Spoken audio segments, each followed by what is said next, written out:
Backup starts here. This is 1612 Santo Park, which runs north and south.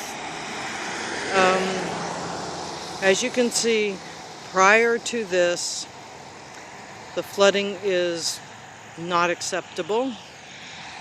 After this, 1612 Santo Park, the flooding there isn't flooding.